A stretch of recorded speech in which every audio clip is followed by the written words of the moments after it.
ஞானவர்களே, இந்த நாளிலும் நாம் தியானிக்கும்படியாக தெரிந்து கொள்ளப்பட்ட வேத வசனம் யாக்கோபு 5ஆம் அதிகாரம் 15ஆம் வசனம்.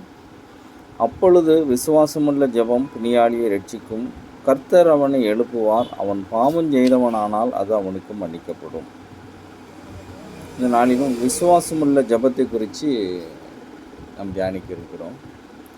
விசுவாசமுள்ள ஜெபம் பிணியாளியை ரட்சிக்கும். நம்ம எவ்வளோ விசுவாசத்தோடு கர்த்தரை நோக்கி கூப்பிடுறோமோ நம்மளுடைய சத்தத்துக்கு ஆண்டவர் பதில் தருவார்ன்றது தான் இந்த பரிசுத்த ஆவியார் இந்த வசனத்தில் நமக்கு வெளிப்படுத்துகிறாரு.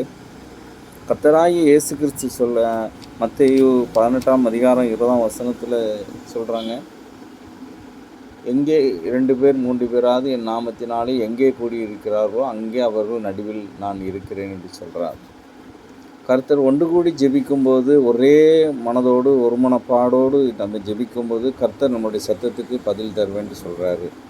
அதுபோல தான் இப்படியாக நம்முடைய சபையாகட்டும், நம்மளுடைய சமூகத்தை சுற்றி இருக்கிற நண்பர்கள், உறவினர்கள், சகோதரர்கள் யாராக இருக்கட்டும், ஒருவர் வியாதியில் காணப்படும்போது அவருக்காக எண்ணெய் பூசி ஜெபிக்க வேண்டும் என்று யாக்கோபு 5:14 பரிசுத்த ஆவியானவர் வெளிப்படுத்துகிறார்.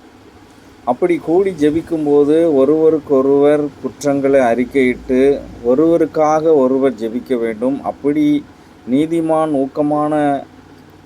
நீதிமானுடைய ஊக்கமான வேண்டுதல் பலனுள்ளதாக இருக்குண்டு யாக்கோபு 5ஆம் அதிகாரத்தில் பரிசுத்த ஆவியானவர் வெளிப்படுத்துகிறார்.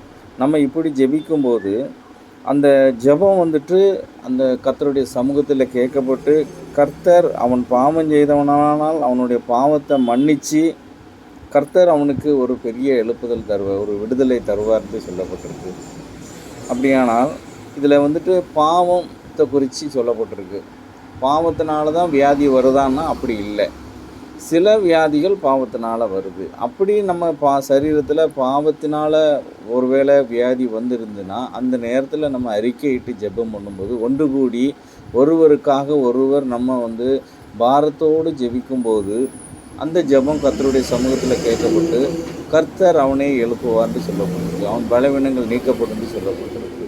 இந்த நாளிலும் நாமும் நம்மளுடைய சபையாகட்டும், நம்மளுடைய சுற்றி இருக்கிற ஜனங்கள், விசுவாசிகளாக யாராக இருந்தாலும் சரி, நம்ம ஒன்று கூடி ஒரு மனதோடு ஜெபிக்கும்போது கர்த்தர் நல்ல ஒரு விடுதலை தருவார்ன்றதை நம்ம இந்த வசனத்துலேருந்து புரிஞ்சு கொள்ள முடியுது. நம்ம அப்படிப்பட்ட வாழ்க்கை வாழ்வதற்கு நம்ம முயற்சி எடுப்போமா? ஆமேன்.